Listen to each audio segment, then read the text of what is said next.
I'm Kevin Casey. I'm a professional mixed martial arts fighter.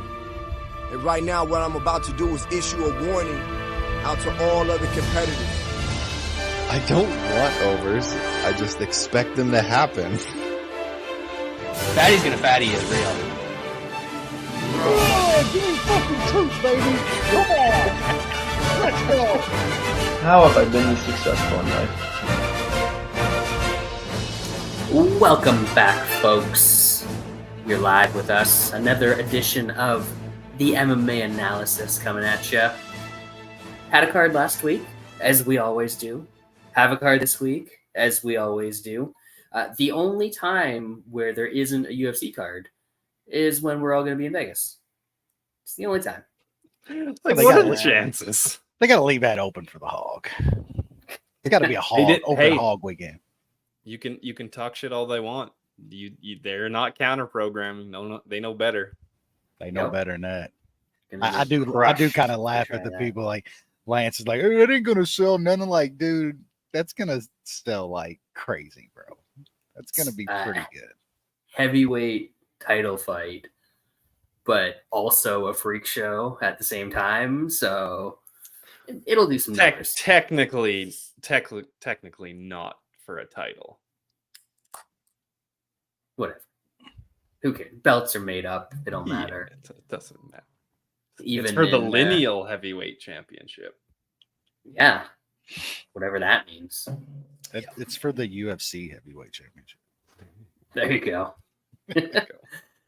That's the one. And then have Fury come over and fight Jones after he wins. So fun. Like Jake's Yeah, gonna that fight goes. Nate in a cage too. You know. Same thing. Wesley, you're back. How you doing, Yo. man? We're in there, man. We're hanging tough. Work's Folks. slowing down. Everything's slowing down. So New computer on the way. it's close. That's a fucking running joke. We were talking before the podcast. It's been almost a year. It has. It has. At least But you escaped from the opium den this week. No purple haze going on in the background. It's been a while. I yet. think the camera's they got updated drivers Well, or something because you nah, haven't been well, in the I'm purple Been haze. resting. I'm in a so the room I use usually for chilling and shit, but since I got my gaming room and all that shit about done, I reset up the wife's kind of workout room here, and I'm shifted all the way over in a corner, so different Different angle of light, I lighting, guess, yeah. and it doesn't go purple anymore. So No purple Love it. haze. Yet. Yet, We don't know yeah. for sure. Nope. Shaun, you're back as always. How did we do last week? Man, I know you did well. One of us had to do well, and it damn sure isn't going to be me. That's why I haven't made any bets yet this week. I'm waiting to see what you got. I on mean, it's tap smart. and- yeah. Yeah, it was tough. Another 3 units down the toilet. We'll run through last week's card, and I'll tell you who I mushed, and there was some skill in it. There was some skill on the mush last week. I mean, I was gonna have like a winning night finally until the main event happened. So that's my year going. Just I was smart and played the over 2.5, chalky ass parlay. smart. That's fair. Mhm. I had that in a couple things, but we'll get through that, and then we'll get on to this week's card. UFC Vegas 79. It's a lot of Vegas's. Pretty awesome main event. Pretty solid co-main event. And then it's an Apex card after that. So Better than some Apex cards. It's that's true. There's we've some been names to fed some recognize. trash. Yeah, some fights that should be entertaining at the very least. Hey, last time Marina Rodriguez and Michelle Waterson fought, it was a main event. So the fact that they Hallelujah. are It's only third 3 on rounds. this card, that is a step in the right direction for sure. Yeah. But first, we have to talk about the Noche. Yeah, it was a thing that happened. I I watched some of it. I didn't watch all of it. I watched a decent amount, I would say. So I'll have some sentences to contribute. But as per usual, we're going to fly through the prelims and chat a little bit about the main card. Kicking it off in the women's strawweight division, we've got Josephine No Knudsen taking on Marnick Mann. Unanimous decision. No Knudsen. Can't finish anything. No. At least she's going to have a long MMA career because, she's not going to get pregnant and, have to stop fighting to have a kid or anything because no nuts. No nuts. No nuts. No nuts in November is coming up shortly, folks. Hold on to your dicks, all right? Lightweight division, Charlie Campbell, first round KO over Alex Reyes, the guy who retired like 6 years ago and then came back for one more spanking. Women's flyweight division, Tracy Cortez, unanimous decision over Jasmine Jasudavicius. All of the Canadians couldn't win at the Noche. So Jasmine was the sacrificial lamb. Edgar Cherez taking on Daniel Lacerda. It ends in a no contest. I think it's kind of the right call, but I think if the ref held off for like 2 more seconds, Lacerda's probably out. So Cherez kind of got screwed in this one, I would say. The old Kopylov. Yeah, for sure. The old Kopylov TKO, or sorry, TKO. Why am I saying KO? Liver shot against Josh Fremd. The Fremd gets finished in spectacular ways. I enjoy it. It's good fun. And the final prelim, first Canadian success story of the night, Lupi Godinez, rear naked choke in round 2 over Elise Reed. What a matchup that was. Shaun, thoughts on the prelims? Yeah, don't care about the first fight. Turns out if you don't fight for 6 years, you can still take a punch pretty well because Perez got hit with damn near every shot that that Campbell threw, and somehow he made it 3 minutes and 38 seconds because he was getting teed off on the whole damn time. Yeah, Cortez, whatever. Somehow I didn't lose that bet. I pushed on a Lacerda sub, so that's pretty much winning in my book at this point. Nice. Kopylov is fucking a fun dude as long as you're not betting against him. Because when you just watch him, he's a very fun fighter and he fucks people up. So it's fun. Middleweight's pretty meh. So I know I will always have that submission in the back of my mind, but I'm glad I didn't lose money on him here because he's fun. And I don't care about Lupita.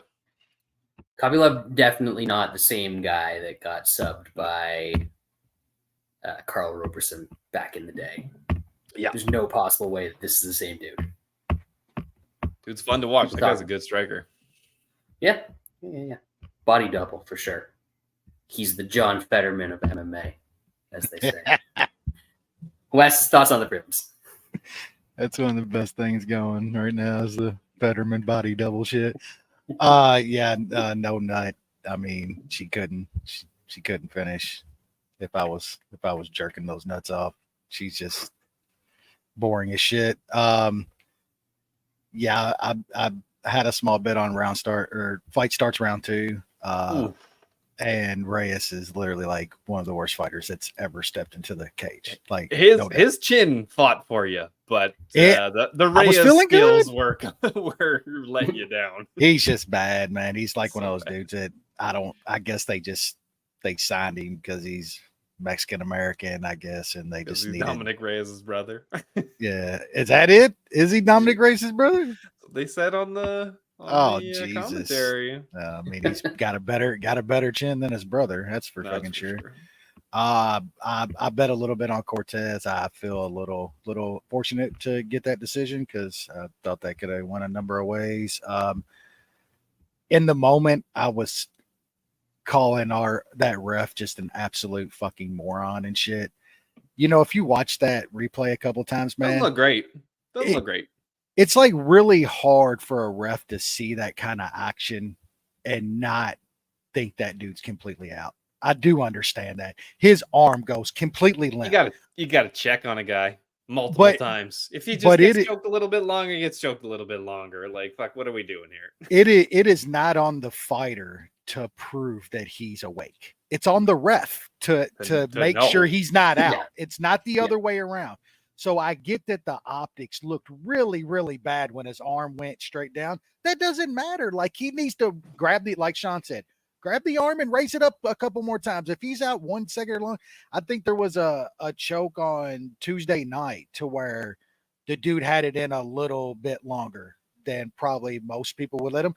The ref, I think it was Herzog, literally like let that dude checked his arm a couple times and he was limp and he stopped it. That's fine, man. You just don't let a dude get choked 10 seconds after he's choked out. You know what I'm saying? Yeah. I mean, even that's not going to do as much damage as like 5 or 6 late shots when a guy's already when you're knocked out, when you're already knocked out, and then you catch a couple extra. That usually happens every single time a dude gets knocked out clean. He's usually always taking a couple extra punches.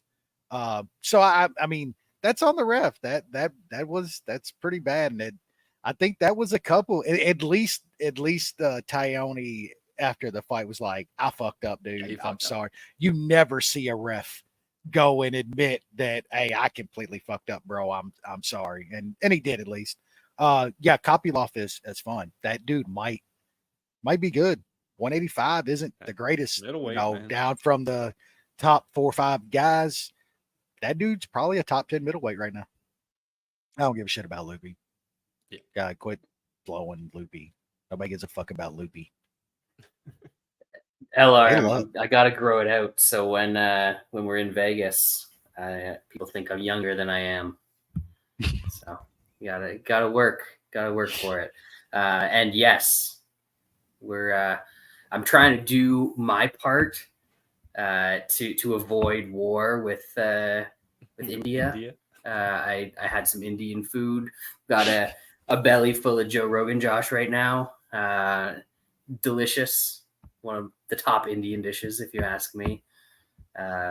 Also, speaking of Joe Rogan, Lance apparently thinks he's Joe Rogan. So I assume he's out somewhere doing another podcast, just interviewing the dumbest chuds you ever heard in your life. So that's what Lance is up to. Never coming back. Says he's coming back for pay-per-views, but we know that's a lie. Man, he's so out of it. I had to remind him that Do Bronx is on pay-per-view, and it's not happening in the US. So it's going to be really pulling teeth to get him on a Do Bronx card, which is just sad to see. Didn't he already miss it? He did. Do Bronx card, and he missed the He also missed card. like the week after Do Bronx won the title back and shit like that. Like Bear Jew's been like fucking smoking dudes, and he ain't here anymore. Like, no, it's really sad. Terrible. Don't have kids, folks. Terrible. Anyway, main card time. Don't. Featherweight division. That's exactly what Shaun wants to hear. Featherweight division. Kyle Nelson, unanimous decision over Fernando Padilla. Boom. Never in doubt. Boom. Plus 215. Decision. Plus 550. What are we doing here? Daniel Zellhuber. Submission round 2 over Iago. It's like the scene in Aladdin where the bird, he's just like yammering her way, and Jafar reaches out and just chokes him to death. I'm pretty sure that happened in Aladdin. And Jay Leno's son, Raul Rosas, when you translate it from Mexican to English, it's Jay Leno Jr. On the spectrum. He's something. That's for sure. TKO punches from Mount over the old tear bear, Terrence Mitchell. 54 seconds. A lot of people probably lost a little bit of money on that round 1 sub in that spot.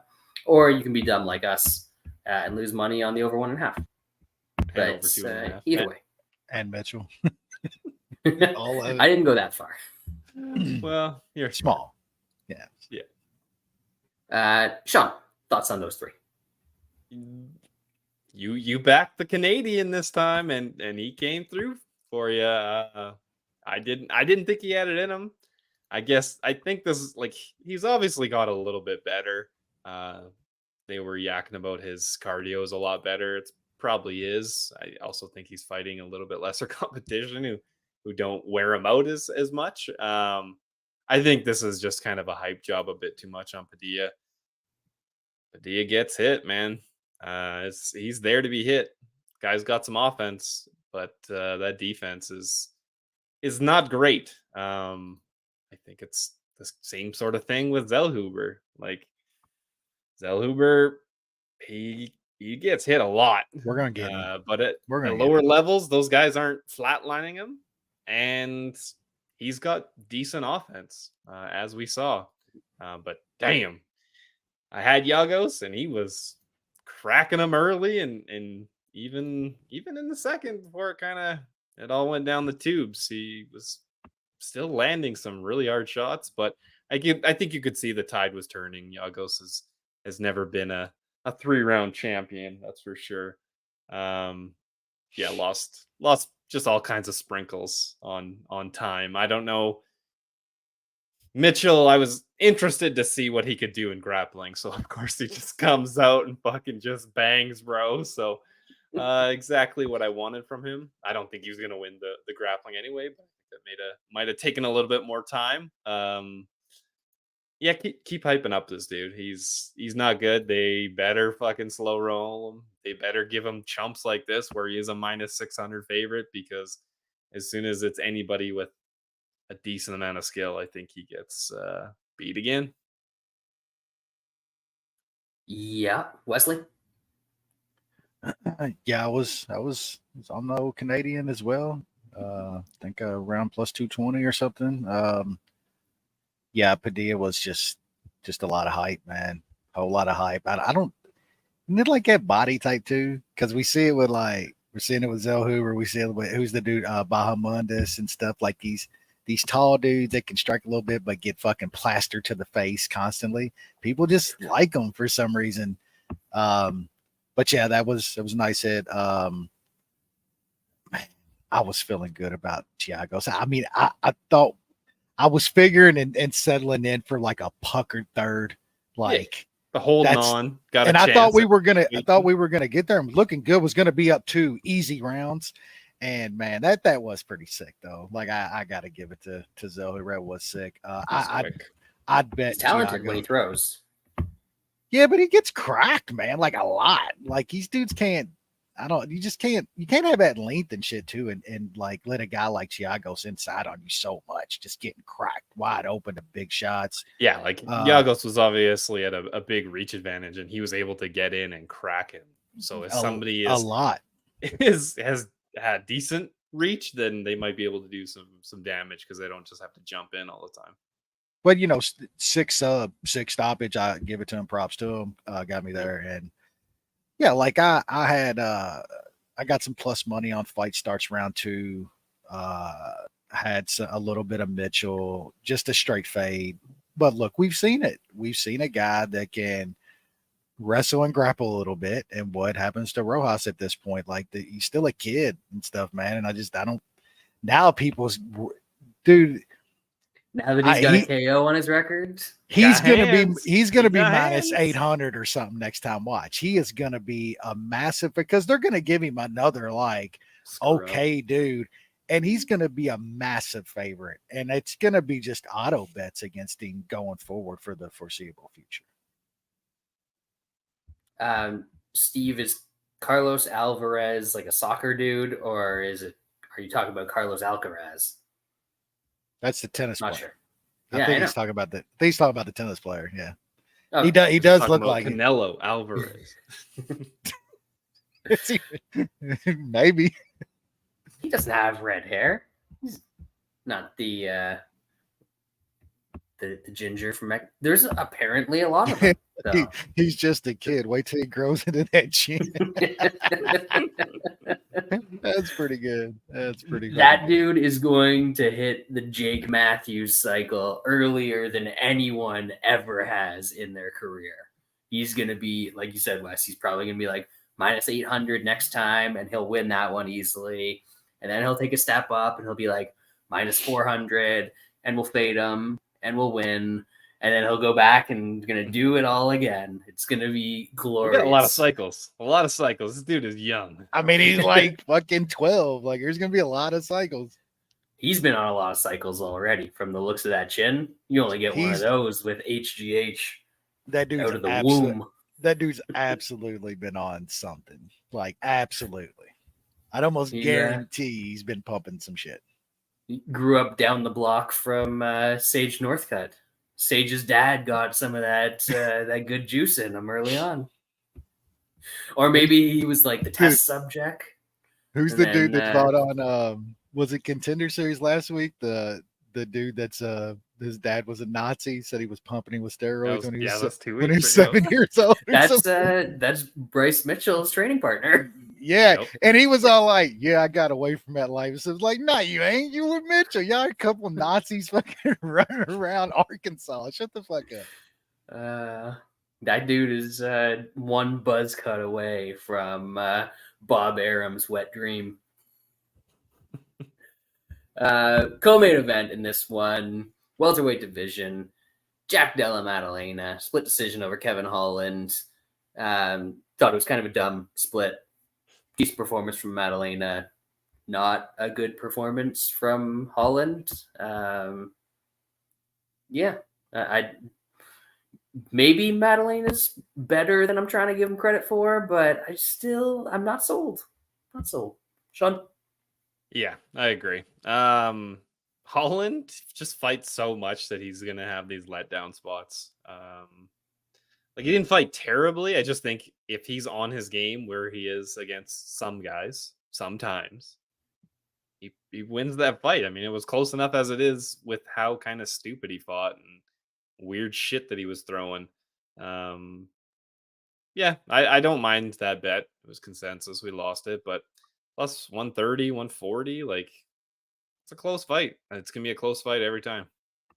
Wait until you see what we got in store for you this week, folks. Beautiful stuff coming up. Wesley. Yeah, I mean, I think neither guy was their normal self in this fight. I think Holland was just tentative, throwing kind of dumb shit, little pity pat shit that it's just not really him. He's usually more aggressive. And then Maddalena was way less aggressive than he usually is. And looked good. Like, as far as that's as technical as he's looked. Like, he didn't take any big punches. His shit was tight. He didn't throw bungalows like he gets in those exchanges for 20, 30 seconds at a time in fights. I mean, he looked really good and technical, but it's not really what we want to see out of Maddalena. You know, that's I mean, not even from a betting perspective, but he's been an exciting fucking dude, you know, and I think a little bit of it was Holland. You know, Holland he didn't really engage like he usually does, man. So, and look, a jab, a dude pumping a jab against a soft leg kick is going to win every time. Even if you're landing 2 leg kicks to every one little jab, the jab is going to win every single time. Be like limping and falling down and shit like that, or else that jab. It's not, and that's what Holland did. That's literally what Holland did the entire fight. He landed a bunch of leg kicks, but guess what? They don't really matter when you don't have at least a couple punches to deal with Maddalena's jab that he pumped. And you need to show damage. Like, his legs red. Well, I mean, Maddalena you need to like show that it's affecting you. Like, the leg kick for sure, yeah. Because Maddalena did 0 damage. He did nothing to Holland. Like, there was no damage in that fight. The split was fucking stupid. Like, Maddalena won that fight. Yeah. Like, what are we doing? And I bet Holland. Like, that was we'll talk about it. These judges are fucking. They're just worse and worse and worse. And we'll get to the next one. And I said it like that night. Like, are all these MMA bloggers going to tell us to go start taking courses again? That we don't know what we're watching, right? Like we don't know what we're seeing, but these It's judges our are fault, still not the judges. exactly. We don't know what we're watching, but these judges are still giving rounds to Holland or giving fucking fights to Holland, and that is insane, man. Crazy. Yep.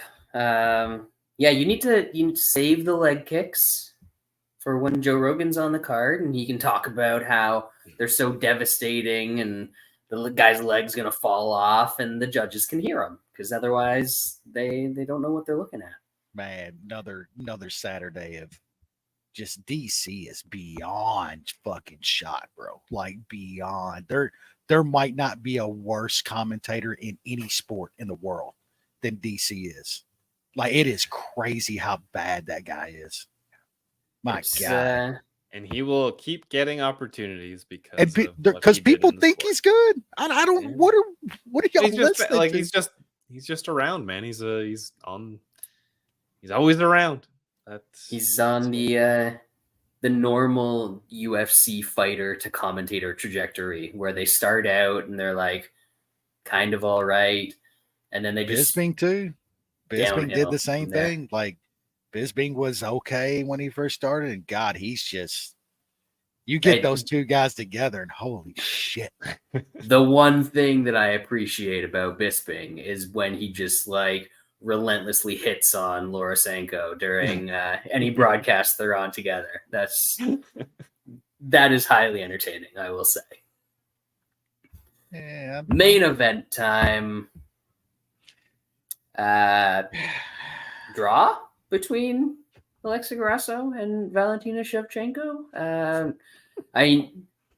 I am no fan of the old Snorchenko. And I know she's made up excuses every time she hasn't won a fight. But honestly, I think she's completely justified with some of the shit she said after this fight, that like the judges were influenced by it being Mexican Independence Day or something. Because like there is no way anyone in their right mind, and I know it was only one of the three judges, but it only takes one of the three judges to fuck it up for everybody. But there's no way you can score that round 5, a 10-8. It's just awful. Just horrible. It was actually like a pretty decent fight other than that. Real good fight. That was a real good fight. Way better than expected. Yep. Yeah. Lots of action. Not a ton of damage coming from either side. Big moments. Big tide-changing moments. Yeah. Yeah. It was a good scrap. And then good old Mike Bell had to ruin the whole thing by throwing out some bonkers scorecard. Yeah, so that was fun. Shaun? Yeah, I had over 2.5 in a parlay. That was my only good bet of the night. Nice. It was a close fight. I think that's what kind of everybody expected, but it's tough not to score that fight for Shevchenko. I don't know what Mike Bell's doing. He also had the Holland scorecard before this. I don't know if he was just on something good. We need to go take a class on Saturday. I don't know what it was. It kicked in during the Holland fight or whatever, but that's bad. I think you give Shevchenko 1, 3, and 4. Camijo didn't give her round 4, or that stupid Mike Bell card wouldn't even mattered anyway. So it's kind of a couple fuck ups because I thought Shevchenko won round 4, but other people disagree. I mean, half of the media scored it for Grasso, so it was a close fight. I saw on MMA Decisions earlier today. I don't have it open right now, but I think it was the cashew guy. Jed Meshew scored it 47-46 for Grasso. Nailed it. Because not only was there one 10-8 in that fight, apparently there were two to his highly trained eyes. I mean, if you're gonna fuck up like that, just go for it. there was, if you're scoring that fifth at 10-8, there was another 10-8 then for Shevchenko in that fight. That is true. If you're gonna fuck up that bad, look, Yeah. I've watched thousands of rounds of fighting. I'll bitch about judging and shit and stuff. This might be the first time that I've ever sat there and seriously thought that it was crooked. Like seriously thought that there is no way You can't score that at 10-8. It's the first time I've ever thought that a judge was straight up crooked right there in front of our eyes.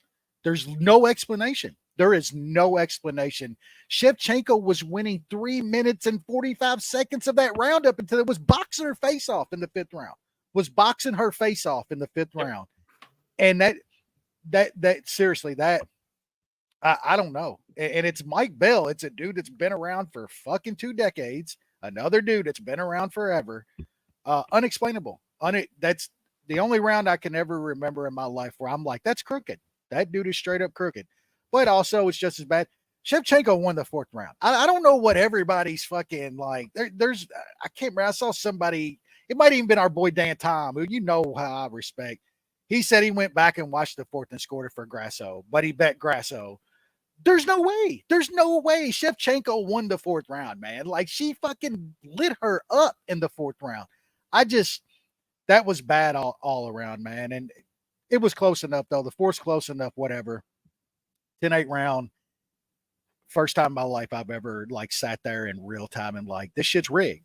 This shit is Mexican independence. Like, and I know that's all narrative and shit and stuff, but it's the crowd. It seemed like that with a 10-8 round in that scenario. It seemed like it's something like that. And it seemed rigged to me, man. And I never say that. I never say fights are rigged. I've watched so many bad decisions and shit. Dudes are seeing a different fight. There's shit going on. Decisions are bad, but you never think they're fucking straight up crooked. There's some boxing cards in England with Eddie Hearn. Don't get me wrong, that they're crooked as shit. But we all know that going in. This shit seemed rigged, man. It really did. There's no explanation for a 10-8 round. It's tough luck on something like that. And I am a 10-10, more 10-8s, 10-7 if you got to. I love that as far as scoring goes. I mean, the big drawback that people point to for those kind of scorecards is, or that way of scoring is, you're going to get more draws, which, I mean, it is if you just pull a 10-8 out of nowhere. But that's also not such a bad thing when they're warranted. But just this one was, that was something else. So, Shout out to our boy Bronister too, that tried to get some form of statement from this guy, and you're never going to get it. They're never going to have to come out and explain themselves. Especially not that commission. And I'm glad even on the broadcast, props to DC and them that were literally on the broadcast. Like, this is enough. Like these people have to start explaining themselves. Like it was that bad. Like they never talk shit about the refs and stuff like that. They don't want to make their sport seem crooked and shit like that. I get it. It was that bad to where they were on the broadcast. Like this is even John Anik. And you know, Anik is as down the middle as you'll get. He's a company fucking dude. Yep. He was even like, this is bad. This isn't right. It's horrible. No bueno. Anything else to add on that before we move on to this week's card? We don't need to see it again though. We don't need to see that fight a third time. Let's just move on. I'm a little salty because I had some Shevchenko decision. But whatever. I had a good fucking parlay that ended on Shevchenko, and it was a big chunk out of it. Yeah. Well, the Shevchenko decision bets were actual losers because the fight went to decision. They weren't even canceled bets like the side was. Ooh. So that was a little bit annoying, but otherwise, good night. We're almost back, ladies and gentlemen. We're almost back. Good. We'll see if we can maybe get back to even by the end of this year. Make a couple bucks on this dumb sport. Speaking of dumb sport, this week, not so dumb, really. Yeah. It's a solid card. Relatively early, I believe, as well. We don't have to stay up until 1 a.m. Shaun's making a face, which makes me think I'm wrong, but I'm pretty sure I'm right. Starts 4 Eastern. So There we go. That's good. Yeah, that's a Yeah. that's a 10:30 ender there, 11 maybe. It's Yeah. nice. 11 fights, not too long. A couple fights that you don't have to watch at the start of it, so get that dog walk in there real early, and then we hop right into the good stuff. But we'll kick it off. Women's bantamweight division. Tamires Vidal taking on Monster Rat 2.0. Yeah, you know it. I honestly thought this was just going to be Monster Rat 1.0. I didn't know there were two Monster Rats in the world. I thought it was too. So I looked her up. This one is just beating terrible low-level fighters on the regional Unlike scene. the other one? Yeah, that's fair. But the other one's probably better. Vidal Sassoon should toss this can. Whatever you say, sir. Wes, you got anything on this one? I mean, she looks like she's got some tallness. She's like 5'8" for this weight class, so she looks like a tree. She's going to split decisions with 4-4 chicks over in Invicta. The old Vidal Sassoon is probably gonna toss this chick, but I don't know what to do with it. I don't know. The Monster Rat. She looks like I don't know what the Mexican equivalents of the old yams are, but She got some desert fucking cactus yams going on. She is ripped up. Yeah. So whatever her decision price is, if it's like more than plus 300, I might throw something stupid like that in a round robin. We'll see. 310. 310. That's what I'm talking about. There we go. Check that out. Munich. That's the only Munich that's showing up these days, ain't it? That's right. Yeah. Had to retire it for a little while. It's been a sad stretch. Anyway, women's strawweight division. Hannah Goldy. It's a bad name to all Jewish fighters. And by that, I mean continues the trend of bad Jewish fighters. Taking on Mizuki Inoue. She has been around so long that I actually watched at least one of her fights in Invicta like 10 years ago. It's crazy. Shaun? Against Beck Rawlings in 2013. Yeah, like 10 years ago. That's what I'm saying. I mean, Elephant Brain, baby. She fought Carolina in Invicta. And Grasso, I think, too. Almost a Grasso decade too? ago. Yeah. She beat them both. Yeah, she was a legit prospect back in the day, and then just nothing. Nope. Anyway. She also never fights. Hasn't even been booked for a fight. And her last, she fought Limosh in 2020, August of 2020. So we're past 3 years. That is a lot. Hannah Goldy is terrible, but laying minus 300 on a chick that's coming off a 3-year layoff is sketchy. But she probably wins. Wes? Yeah, I mean, somebody that was as active and fought as much in the competition she did to lose the lay motion and take over 3 years off and shit. Like, there's no way you could be laying that kind of, you don't know, man. Goldy is absolutely horrendous. And I'm not saying you should bet Goldy, but there's just a dozen red flags on a favorite like this. So maybe she comes out and smokes Goldy. She probably does, but I'm not paying that kind of price to find out. Just a total pass for me. So don't care about this fight. But the fact that Goldy is one of those folks that is definitely going to be on OnlyFans in the future, if she isn't already. I don't know, she might be. The UFC would never do this because you can't let the fighters make any money outside of the ring.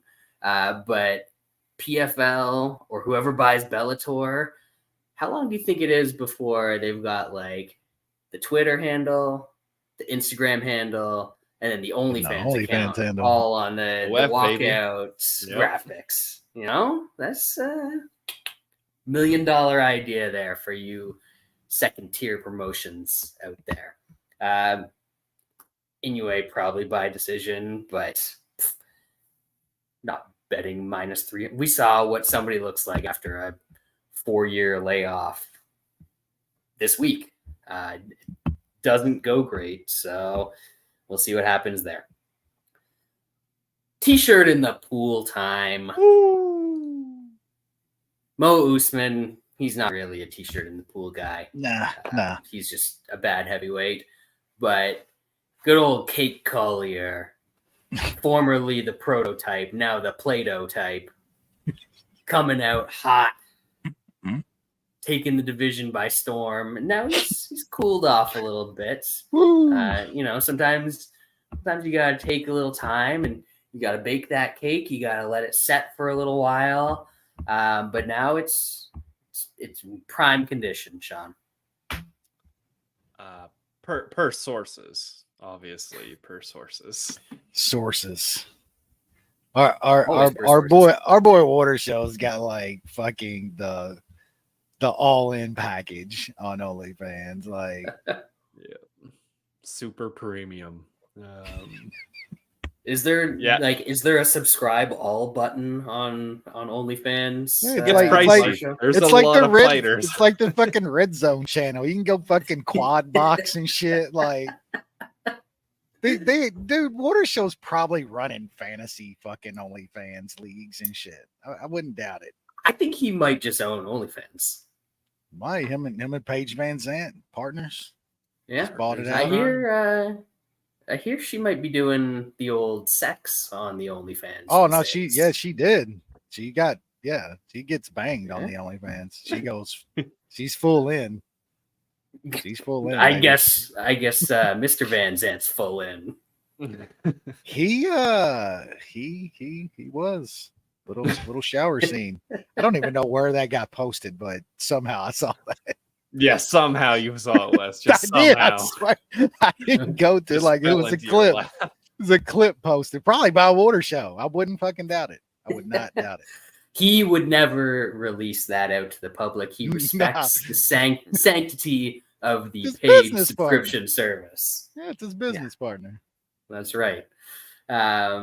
Anyway, Shaun, what do we got going on in Collier Usman? Usman is terrible. Just absolutely terrible. Collier is also terrible, but I think if he stuffs some takedowns, he's gonna light Usman up because sadly the striking discrepancy in this fight is pretty big, and Collier's is not amazing, but it's still the gap there is decently large. So if Collier can stuff some takedowns, he can throw them hands, get sweaty in the pool, and probably wins a decision because Collier's not the biggest finisher, and Usman can kind of take an ass whooping. So I bet all good. I bet the old Collier by decision at +400 on old Bet Victor. Nice. Get the Victor Newman gifts ready. GIFs, whatever you call them. Wesley. Did he go Young and the Restless on us over there? Oh yes. Oh shit. We've got a secret group chat that's just basically all for bets at Bet Victor and Victor Newman gifts. It's tremendous. Just flooded. There's a lot of them. Yeah, kind of echo a lot of what Shaun said here.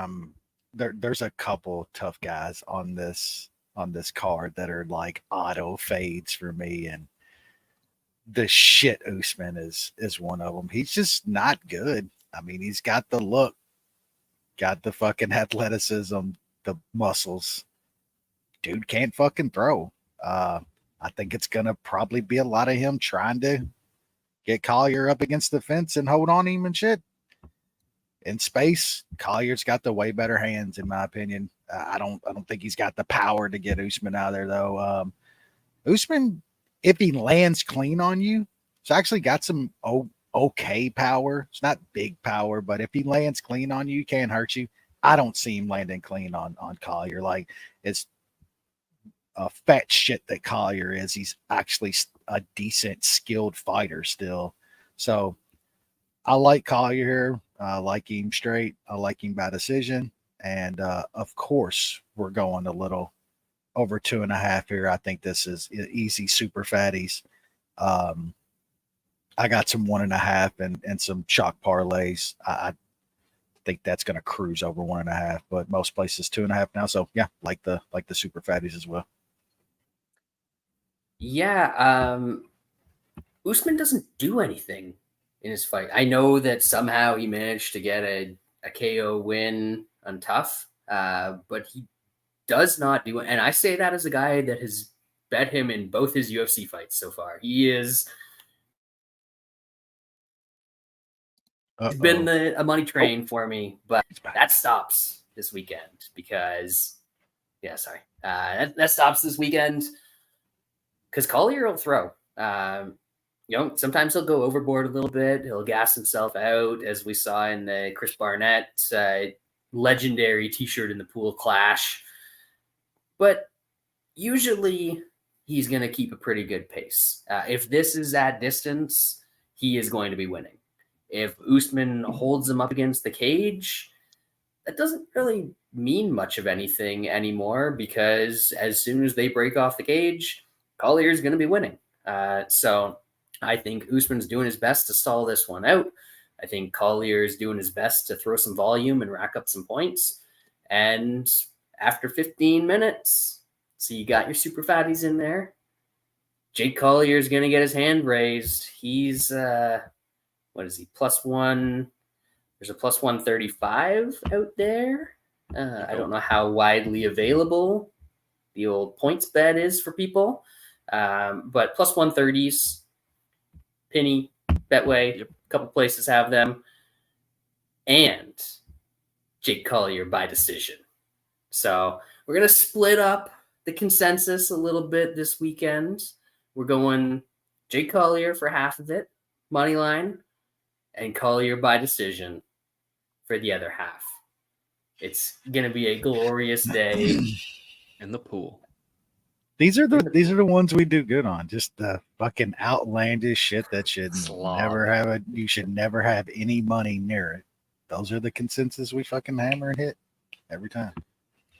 We know these guys though. I mean, Jake Collier was good enough as a middleweight to make it to the UFC. So what? He's fat now. It doesn't change anything. He's still better at everything than Usman is. Yeah, it is what it is, as they say. So all you middleweights out there in the UFC right now, get fat, go to heavyweight. You'll probably have more success. You don't want to deal with that Strickland guy. It's a monster.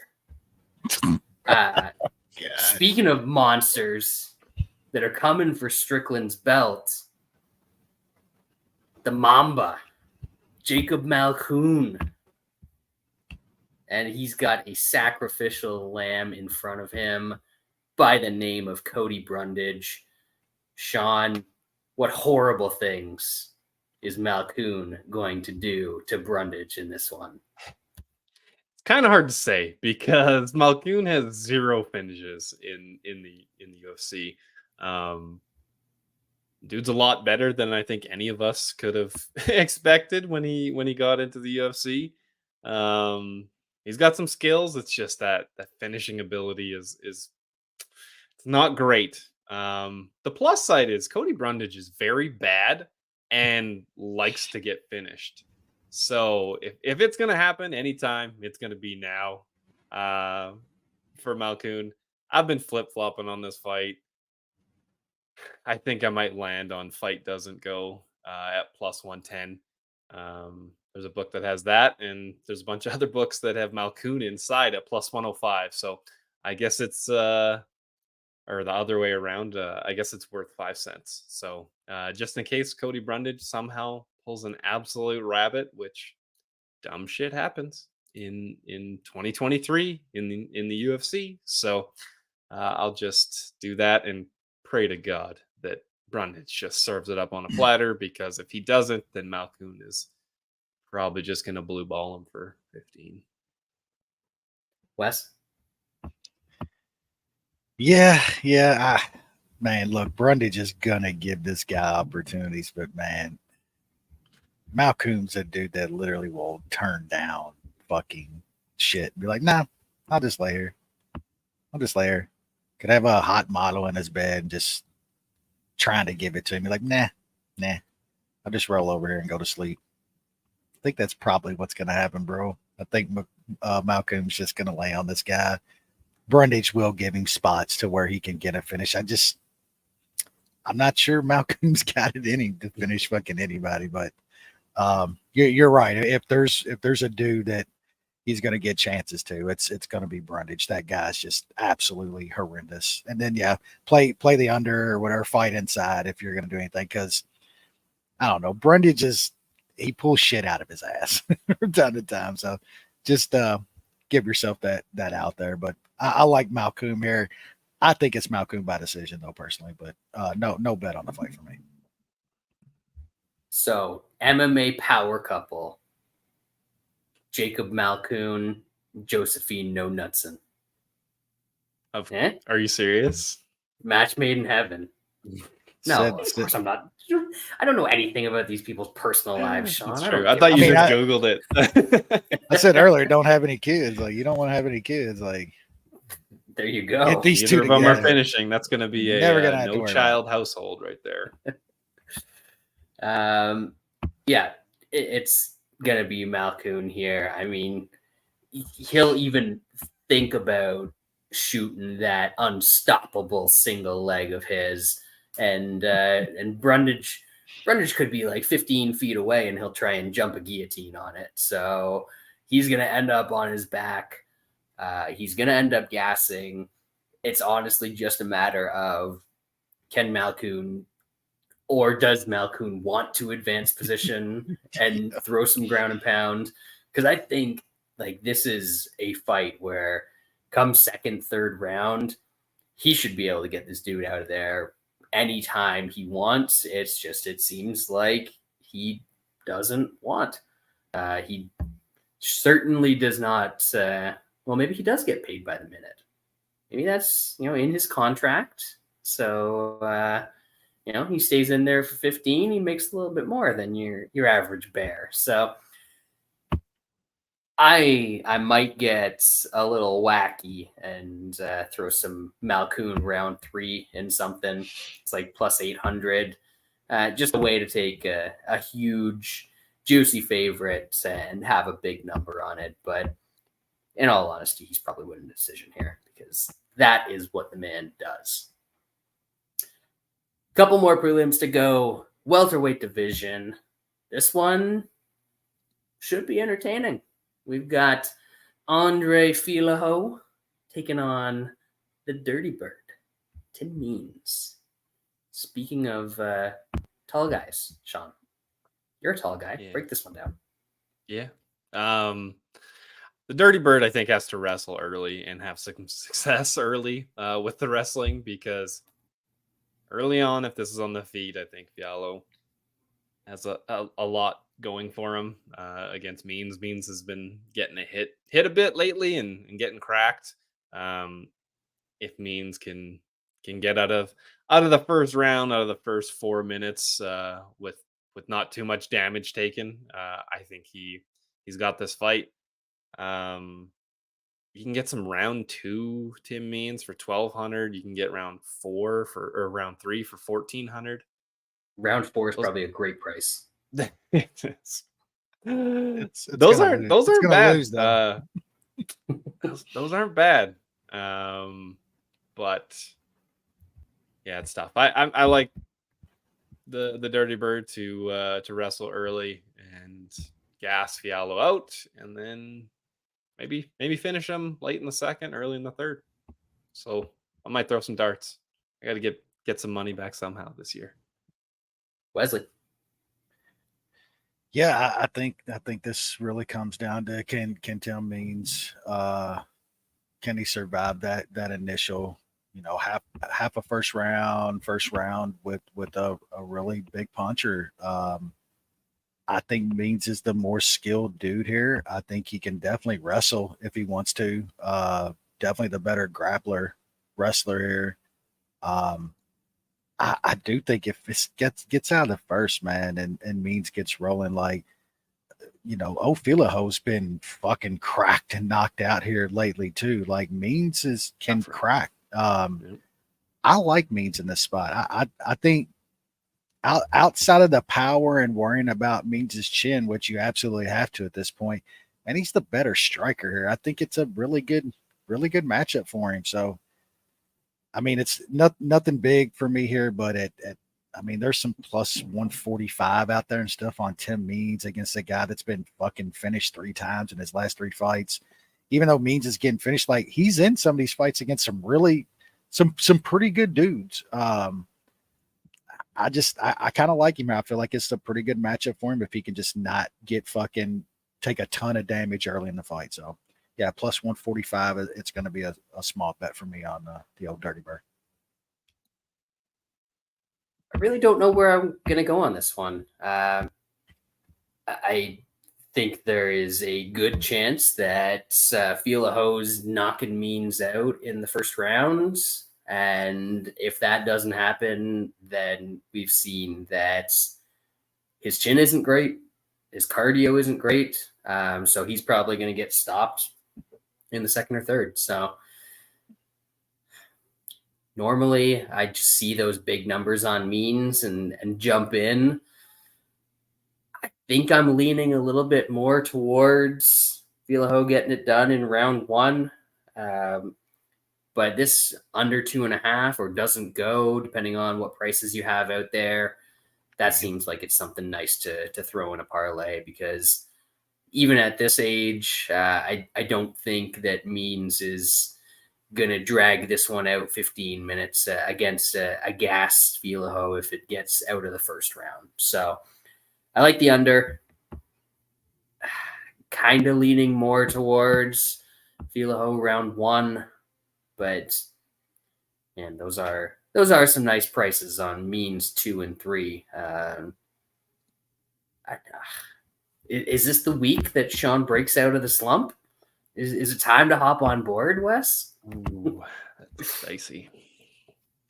We'll see. Anyway, I'm aligned with him on quite a bit of stuff usually, so we've both been horribly wrong this year. So you do. That's all that means. Got to turn eventually. Yep. Final prelim, bantamweight division. We've got Dan Argueta taking on Miles Johns. Decent little scrap, I think. Shaun? Yeah, it should be fun. Both these guys are not opposed to grappling, so it'll be interesting to kind of see who gets the better of the other. Both guys can still throw some hands, so it should be an action fight. It's probably a close fight, so I lean towards taking the dog. I don't think I'm gonna bet it, but I'll be picking Miles Johns. Wesley. Yeah, I think this is a pretty close fight. Decently matched fight. I think Miles Johns has problems with dudes that have good finishing ability, and I don't think Argueta has any finishing ability whatsoever. He's got, I think, a finish 1 or 2 at the LFA level, which isn't bad, but that's like getting dudes down. Like, he's a really good wrestler, no doubt, but that's getting dudes down and grinding and pounding. That ain't happening with Miles Johns. Like, Miles Johns is a good enough wrestler to keep this on the feet. I think this is going to be a lot of kickboxing. I think Miles Johns has got a little better hands. He's bigger dude, better reach. I like him in the spot as a dog. I think Argueta's okay, but man, he's been in some close fights and stuff in his short UFC career. And you're getting a price like this on Johns, who literally, any guys that's, like I said, if they're not big finishers, he's taking decisions off of guys. He does what judges like, I guess, and gets these decisions. So I think he gets one against Argueta here. It's a close fight. Kind of like Shaun said, you almost got to look at a dog in a situation like this, I think. And like Miles Johns, there's some plus 150s out there, plus 155. I think that's a pretty good price on Miles Johns in that spot. Yeah, this one is certainly creeping up there. I lean a bit towards Johns as well. I think I see his struggles slightly differently than West in that he struggles with guys that keep a really high pace. More so, and that's what kind of leads to the finishes, except for the Batista one that was just kind of out of nowhere. And I guess Argueta does that a bit, but it's more with the grappling, with the wrestling, than it is keeping a really solid pace on the feet. So he's going to try and shoot takedowns. I don't know that he's going to have a lot of success. I'm almost certain that he's not going to have success early. So he's just going to have to try and keep doing that. And honestly, he's been in the UFC for what, 3 fights now? I guess 2 and like half a round in that Ronnie Lawrence fight. I have no idea what this guy looks like when he isn't grappling. And that leads me to believe that Miles Johns is probably going to have a pretty distinct advantage on the feet. He's not like a super high volume guy on the feet or anything like that, but he's got good power. He carries his power through all 3 rounds. Even though he gets accused of gassing, and he does gas every once in a while, still got a couple of round 3 stoppages. So that's always nice to see. So I think I like Miles Johns in this one as well. Again, hard to know how durable Argueta is. He survived some bad spots in the Damon Jackson fight against a way bigger dude, but that was all grappling. When he gets cracked, we'll see how he reacts. If this does go out to go ahead. Well, most don't watch Tough, but it wasn't that long ago that Ricky Tercios beat Dan Argueta on Tough, and it was like hilariously bad. Like Argueta was getting fucking out grappled on the mat and shit by Tercios. It was not good. That's not ideal. It's been what, 2.5 years? Not that long ago. Yeah, and he's not super young. He's like 30 now. He's the same guy. Yeah, he's the same. He's the same guy. So yeah, I like Miles Johns here.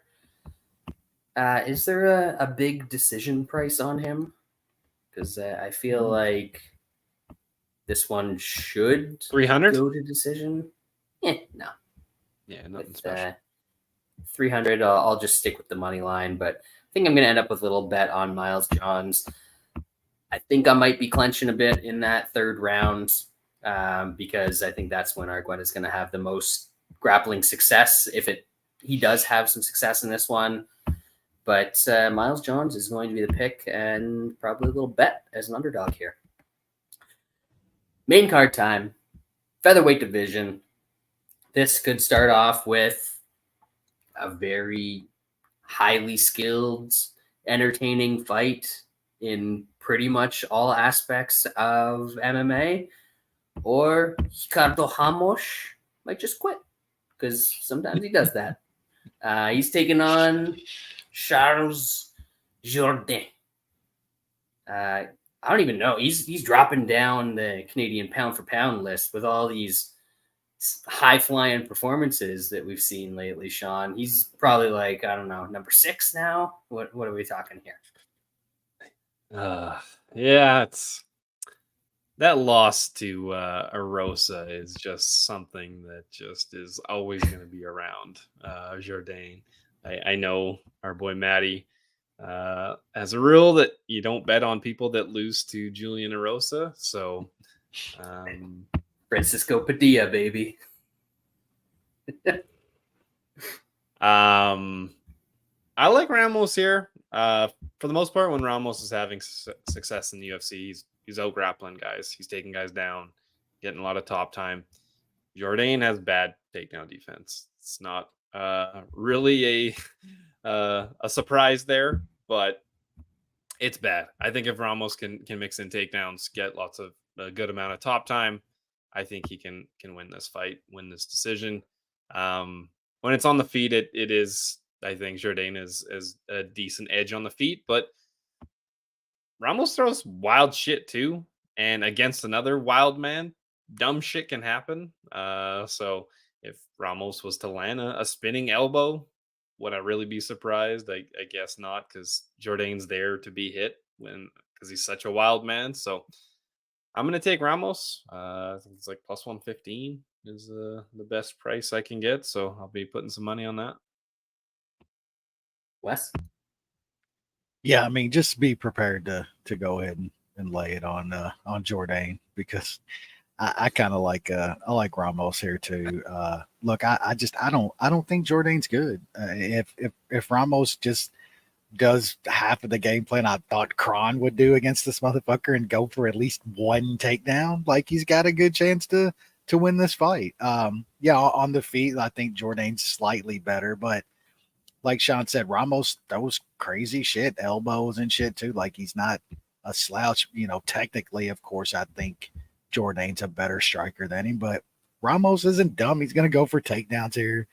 He's not fucking mush brain fucking Kron. And I mean, yeah, on the feet, Jourdain gets hit too. Like, would you be shocked if he landed something? Like, Jourdain gets fucking smashed on the feet. Like, he takes all kinds of fucking punches to the face. So, yeah, I like Ramos here, but if he doesn't get Jourdain out of there in the first round and a half, I mean, you're gonna be fucking puckering. You're gonna hope there's not a scenario where he gets caught on his feet for a minute 30 seconds of some distance striking, because you're gonna be like worried really bad. But I think he gets Jourdain down and goes to work personally. So I like Ramos as a slight dogger. Yeah, again, another one I've been back and forth on since I've been looking at it. Ramos should have success, and he should have the tools to win this and probably win it comfortably. That body lock takedown that he's got is going to be there all day against Jourdain. He can get that whenever he wants. And I could see this being a carbon copy of the Bill Algeo fight, where he just got a million takedowns. And I could also see it being a carbon copy of any of his fights where he's just like, I'm going to throw behind my leg ankle kicks and gas myself out doing that. And then as soon as my opponent offers the least amount of resistance ever, I'm going to quit and go back to Brazil. So this dude is just impossible to predict. Very, very talented. As the guy said, on the feet, I don't think this is a wipeout in Jourdain's favor as far as skill goes, at least. The pressure and the volume that he's going to put on you, I think that could break Ramos. But Ramos is good when his head's on straight and he's focused and he has the right game plan. And honestly, he usually has a pretty decent game plan in most of his fights. Like, when he's got a guy that he's got a big grappling edge over, he usually goes for takedowns. And I think probably what he does here. But even despite all of that, I'm going to take some Jourdain round 3. Because if these guys make it through 10 minutes, assuming that Ramos is on top for most of that, when they come out for that first minute of round 3, Jourdain's still going to be putting it on him, and I think that is just about the time when Ramos is going to quit. Are going to start feeling it a little bit. So Jourdain round 3, I think what was the highest I saw out there? I think there was like a 12. I don't think that's on the screens. I think that might be an old Young and the Restless special. But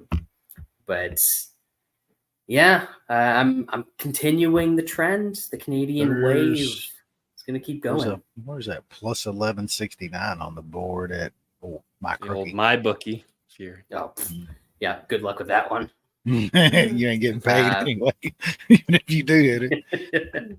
Yeah, I think there might be an 11 out there that's fairly widely available. So not bad for a guy that actually has a couple of round 3 stoppages on his record against a flake. So I'm purely fading Wes and Shaun on this one.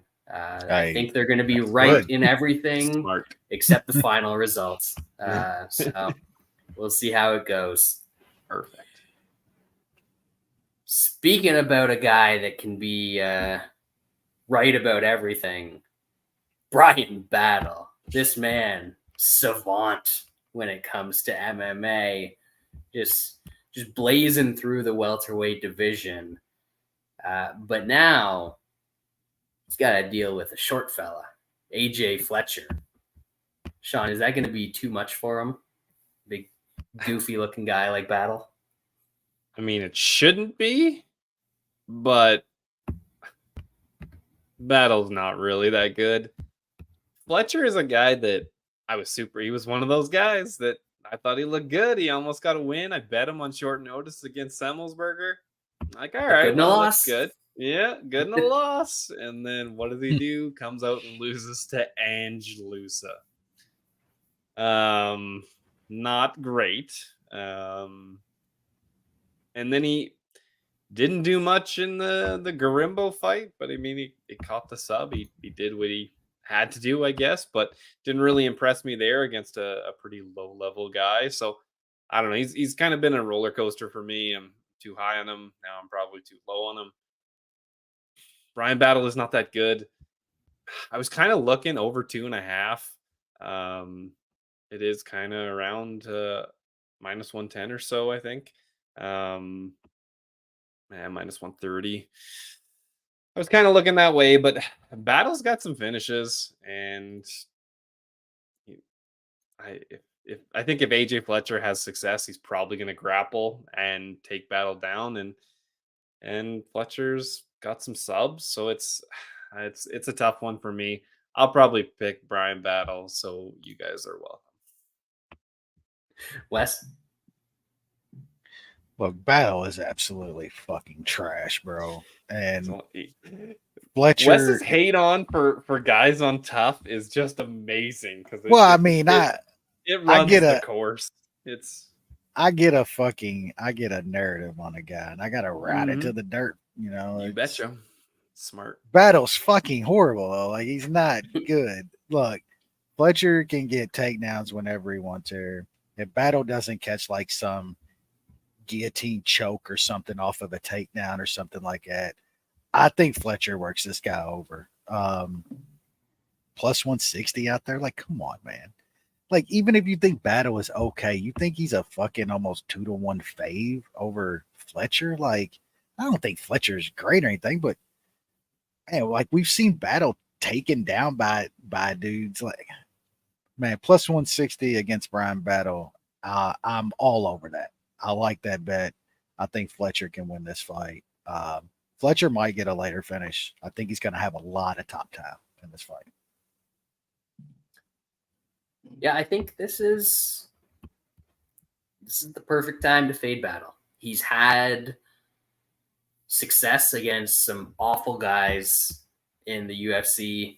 I mean, the first 3, Urbina, Tresean Gore, and Sato, built up that hype a little bit, and then got just grapple fucked the life out of by fuck right in off. And And then he comes back, gets another quick win. That one surprised me against Gabe Green. I don't think many people expected that to go the way that it is. And like, he's kind of got some hype now, which I don't get because, he's had those 2 moments in fights, the 2 early knockdowns, but he doesn't look good otherwise. So unless he pulls something else out of his ass here, I think there's potential that he gets finished early because Fletcher is very explosive early in fights. And then there's also a lot of potential that he just gets wrestled the entire time. He cannot grapple. I think he's got a couple subs in the UFC, which the one against Urbina in the UFC, which leads people to believe that he can kind of grapple. But even Urbina was wrestling the shit out of him. And he took that fight on like the Thursday, and they fought on Saturday. And then Urbina was just dead tired after the first round and died and laid there and got submitted. I don't think that's going to happen with Fletcher here. I think this is kind of crazy. It would take some kind of special fighter to be facing Brian Battle for me to not take the plus 160 on that dude. So it's going to be AJ Fletcher here for me. Women's strawweight division, Marina Rodriguez, Michelle Waterson, the rematch we were all clamoring for. Shaun? Yeah, I'm not breaking down that fight. I'd rather talk about the fights that just got announced because that's much better. That is the rematch that nobody wanted. Rodriguez is going to win a boring decision, but it's probably going to be close, and you probably shouldn't lay minus 300 on her. Yuri versus Alex Pereira, November 11th. They also announced for 296 Covington versus Edwards, and the co-main is Pantoja versus Royval. Oh, is that this year or next year? 296. That's this year. Man, Kobe's gonna be fucking champ again. That is just disgusting, man. God, that's so disgusting. Strickland, fucking, they might as well they're gonna have the Proud Boys in the first fucking 7 rows, like just showing up to fights. Oh, and how did I forget? Of course, Misha Tate is returning to action in December. Yeah, I saw that. I saw that. Like nobody cares. UFC 296, you said? Yeah. Yuri Alex is a sick fight. I hope Yuri is like brain dead Yuri in that fight and not smart Yuri, because he could take Alex Pereira down and fuck him up if he wanted to. If he wanted to. I don't think he's got that mode in him. He just seems like one of those guys that fights wherever the fight's going to happen. I mean, he's going to throw down with Pereira. Like, that's Yuri's fucking... That's going to be a wild fight. It is. Yuri, man, I mean, Glover was clocking this motherfucker. What do we think Alex is going to do when they're on the feet, dog? Like, it's going to be good, though. It's going to be sick. Saturday, is December 26th. Yeah. Or December 16th, sorry. Yeah. Yeah, so it's the final pay-per-view of the year, mid-December. So wait, the pay-per-views, the Alex and Yuri fight is on the Jones Stipe card, according to Steve. November 10th, is that 290? 295 is November 11th. Yes, Remembrance Day. Yeah. Holy shit! Now that's how you, because that's MSG. Yeah, that's how you fucking do. Is that on the Bones card? It is. Yeah, it's MSG. Yeah, dude. That's the co-main event. That's fucking God damn. That's awesome. Yeah, that's what we want right there. Finally, some good fights. They're gonna stack that too. Like that's gonna use up everything around those cards. Like MSG cards gonna get stacked. Yep. Damn. Well, there's a bunch of stuff that's announced for it right now, and I'm not sure if you guys are ready for the likes of Oh, God. Joshua Van and Kevin Borges, Those are people. or Mateus Rebeshki against Nurulo Aliyev. Those are the bangers that they're bringing to MSG. Let's hope that's That fight will be bottom. fun. Nobody gives a shit about who those guys are, but that fight will probably still be fun because somebody will probably get deaded. Yeah, there's some good stuff on there. Yeah. Danger Snell against the Egg Dude. That's not bad. No. Violence. We want violence. Yeah, I don't. And Andrade and Dern. The other night I was thinking like, I would be perfectly fine. Like it wouldn't like kill me or anything if they never did another fight over 170. Like it wouldn't bother me. It seriously, it wouldn't bother me whatsoever. Every other MMA above fight for 170. Anything above 170. Like for the rest of our lives, if all MMA. The problem, but you also have to hack the cards in half, or else it's going to be. I get it. I'm just dumpster fire. It's just a thought. Like it would not bother me if I never saw another fight of dudes over 170 pounds. Like straight up. Here's a compromise. Since anybody that fights above 170 is practically a heavyweight anyway, just all 170 open weight. There we go. I'm cool with that. Yeah, there we go. We just and saw then you'll actually all get the some cool bullshit. shit up there. Yeah. Yep. That's what I mean, can we go back to like peak Japanese MMA is what we're talking about. That's what we want. Yeah. All the little dudes that are great fighting each other, and then any of the big dudes. We don't care what you weigh. 185, 205 heavyweight, just throw them in little tournaments, let them fight. Damn right. WC, yeah, baby. It was Carlos Condit at 170, all the good shit below 170, and then dudes like Doug Rhino Marshall getting Steve those Cantwell. Well, I mean, the talent knock level, deads, baby. The talent levels are just a totally different world now of little guys. But where are we at? Is it my turn? Do you want to break down this awesome rematch between? I'm just gonna say that Waterson might have a slightly better chance here in a 3-round fight, and plus 250, 260, it might be worth a small sprinkle. What's fight goes the distance here? Well, it's got to be like 300. It's minus like 400. Yeah. Easiest parlay leg that you've ever seen in your life. It is minus 3. Over 2.5 is minus 350. It's minus 400 at some books. Too low. Yeah, probably missing a zero. Minus 275 is the cheapest you got to go to decision. Oh, bargain. Absolute bargain. Some of that, maybe some split prop. Oh yeah. We might just get crazy at this part. That split might be a good one here. That's the one. Yep. Let's hope that Mike Bell's at the table watching this one. Does a split draw? I guess that would have to count for like the split or majority props, right? Yep. Yeah. It's any kind of split or any kind of majority. Yeah. There you go. Love it. Oh, yeah. Which one of them seemed like they didn't want to be in the octagon last time? Waterson? Waterson? Yeah. I almost said Water Show because more relevant than Waterson at this point. Ooh, there it is. Big co-main event, featherweight division.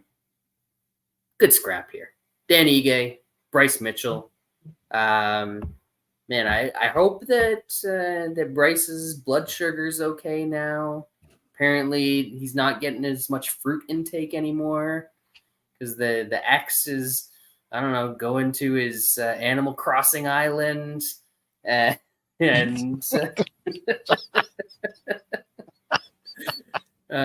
stealing all his fruit trees and shit. Oh, Steve pulls one out every now and then. It's absolutely fucking ridiculous. Love it. There's stuff that only a British mind can concoct. Absolutely. Sick mind. Shaun, Mitchell, Ige.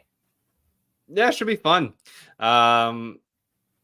Listen, Bryce Mitchell is a fucking moron.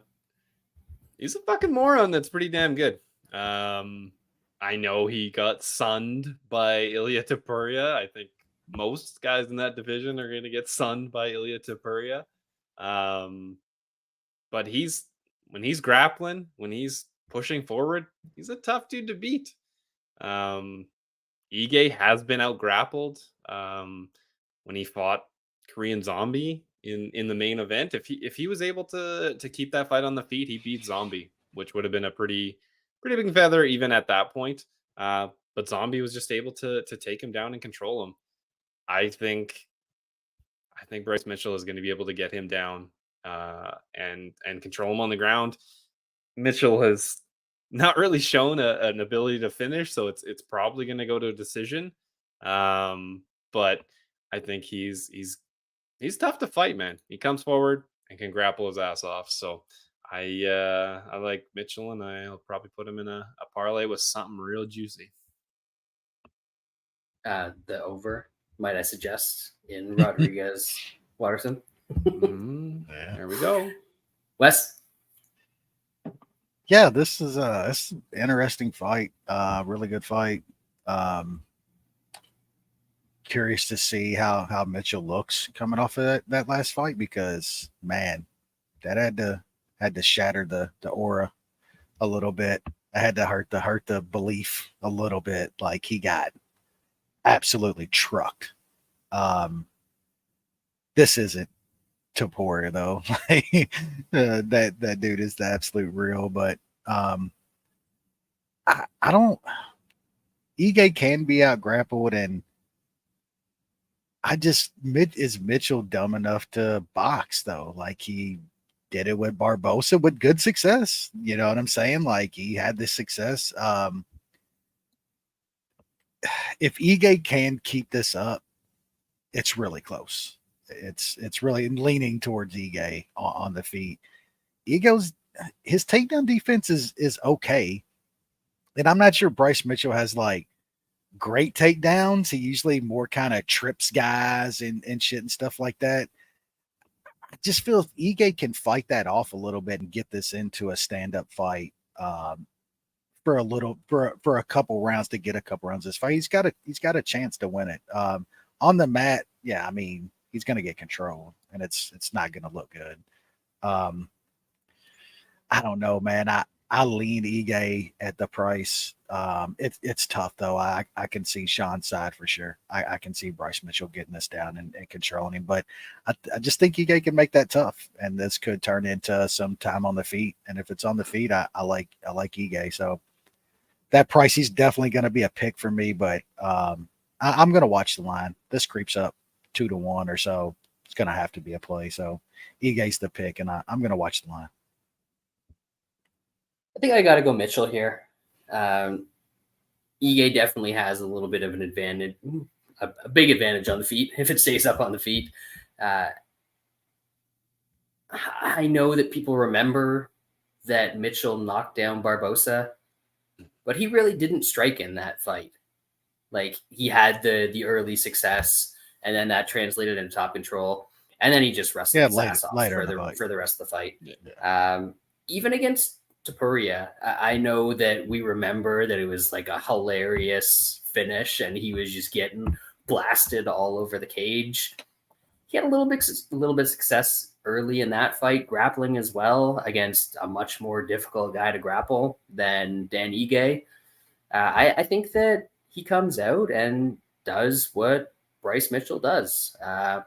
He's not going to get the knockdown that he got against Barbosa, but he's going to come out. He's going to throw some hideous looking strikes to close the distance. He's going to get in tight on you.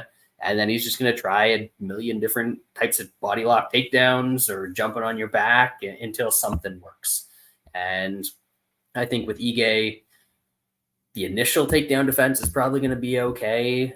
But eventually the second, third attempt, he's going to give something up. And then Mitchell's just going to settle in on top position and, pass to half guard, get put back in guard, pass to half guard. And, we're going to see that for quite a few minutes in this fight. I hope that there's a bit more exchange going on than what I'm picturing. But I think it could be Bryce Mitchell just cruise into a bit of a decision in this one. So like him, Don't know that I want to bet it, but Mitchell's going to be the side for me. And that brings us to the main event. Lightweight division. Banger. Not even a low-key banger. Just a regular, medium-key, off-key, potentially high-key banger. I don't know. Is that a thing? Do the kids say that these days? No? They actually do. Did you know that? They actually do. They say high key like a ton now. Don't tell me how I know that. That's terrible. They do. Well, you're gonna have to learn all this stuff in the coming years. You're gonna have to keep up with the lingo. Dude, I'll be like almost 60. I'm not even gonna give a fuck at that point. I'm gonna be comatose. It ain't gonna matter.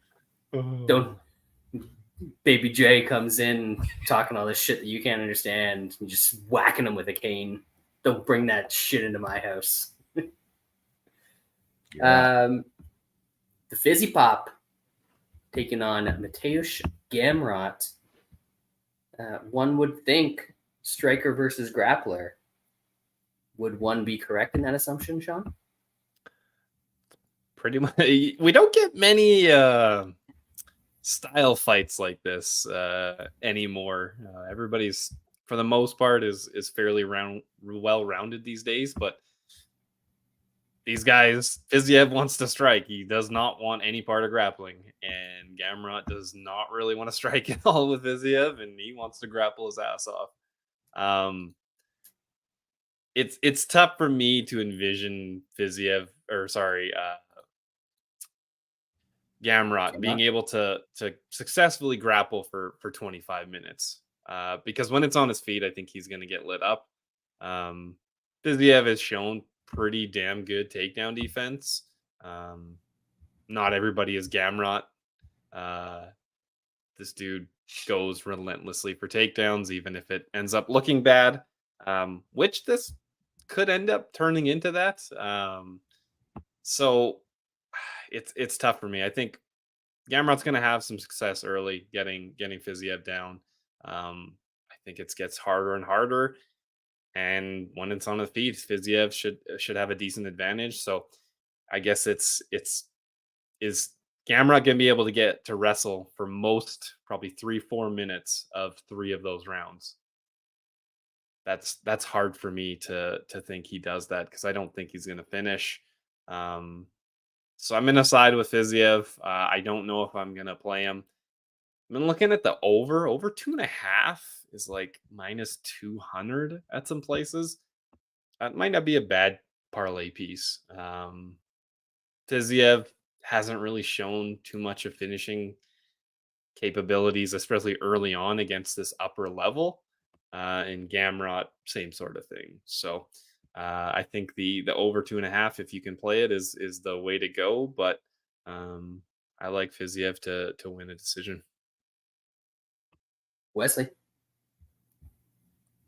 Yeah, I think Shaun hit on like the matchup here, where I think both of these dudes are very well rounded. They have their, one thing they're good, really good at. Yeah, they do a whole lot better than, of course. I just think where the fight's probably going to play out most in my mind is I can't see Gamrot getting consistent takedowns on Fiziev. I can't see it, man. Like Fiziev's got really good fucking takedown defense. It ain't like Gamrot can't strike on the feet. He can. He's not going to have the volume that Fiziev is going to have. It's not going to be anywhere close. He's more of a 1-shot, 2-shot guy and shooting for a takedown and shit. And like Shaun mentioned, have a really hard time seeing Gamrot on top of Fiziev for 3.5 minutes of 3 rounds in this fight. That seems really, really hard for Gamrot to come through and do in this fight for me. So, yeah, I kind of like Fiziev. I just think this is going to spend more time on the feet. And I think Fiziev he's a supreme striker. Like, he's legitimately one of the best all-around strikers in that division. And I do think Gamrot's tough enough that this is probably going to go 25. So that a 2.5 for a parlay piece is probably really good. I just feel like Fiziev's gonna have it in his world more. much better striker. And then also, the longer it goes, like, I think Fiziev's got the tank. Like, the way Gamrot wants to fight and win a fight, it's taxing. And I believe it was the Turner fight where, those takedowns started getting really hard on Jalen Turner in that third round. So he's not going to be able to get a hold of Fiziev like he was even able to get in on Turner and stuff.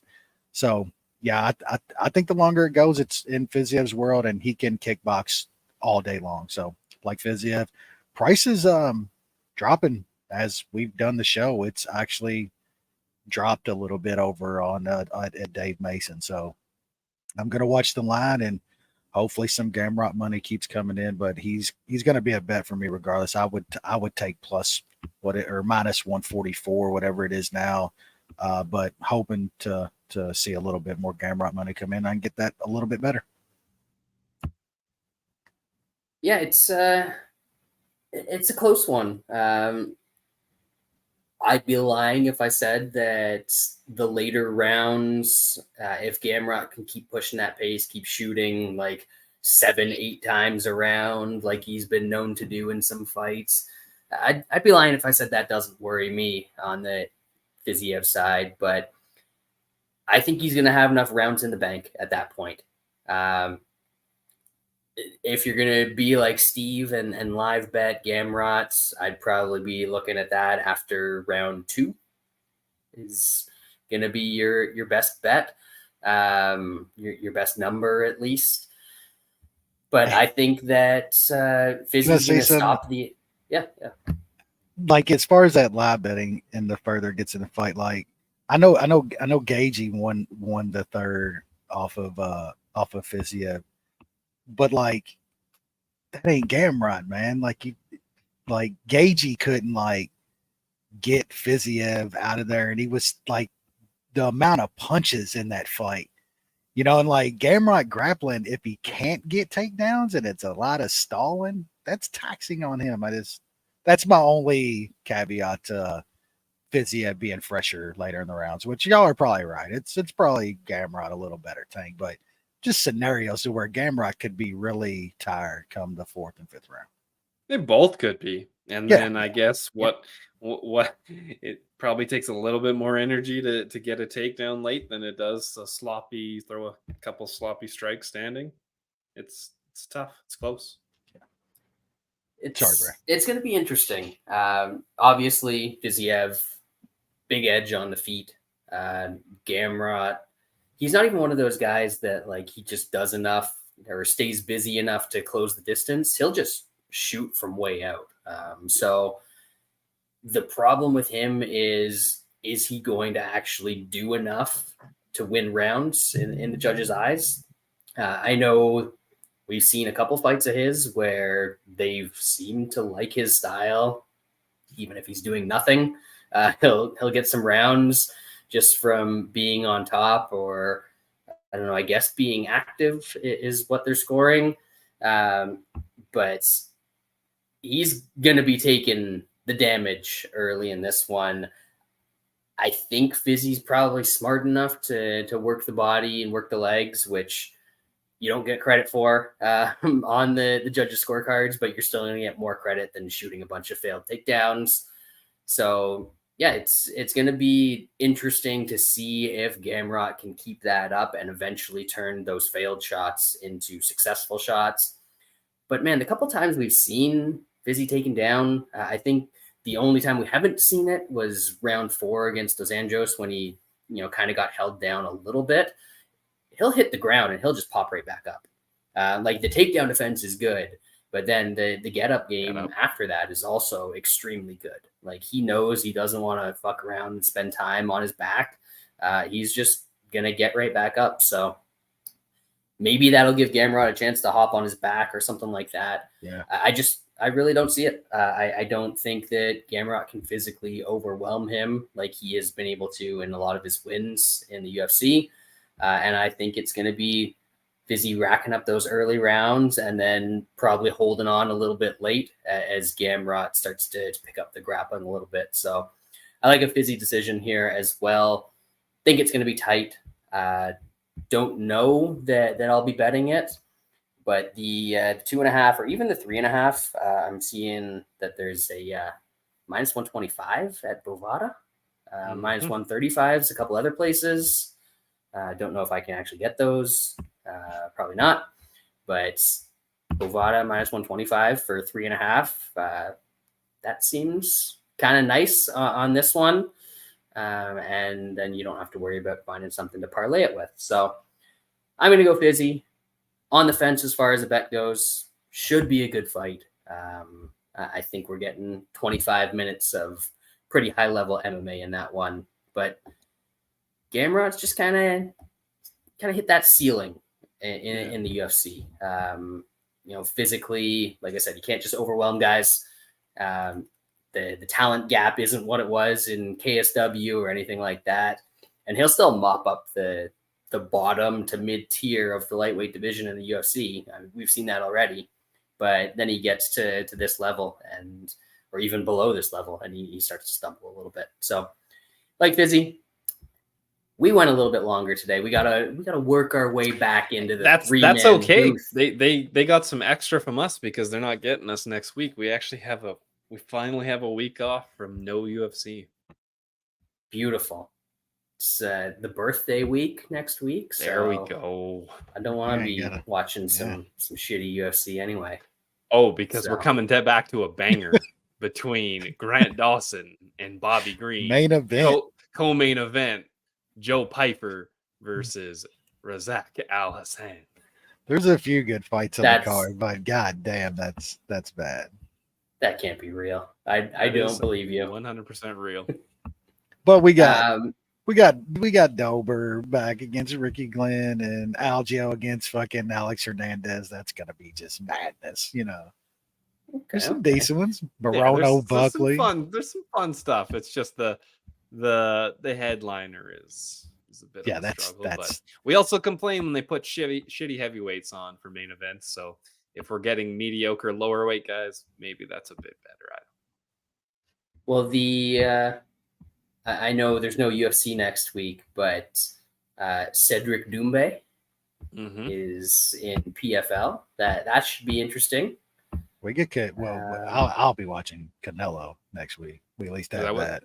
That's him and Jermel next week? Yeah, that's next Saturday. Yeah. So we got something at least. Now we got something. We got something good. Yeah, damn. Yeah.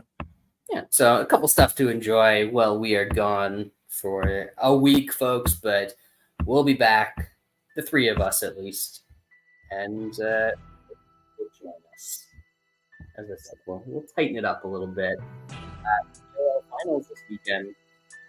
Water Dogs. Let's go.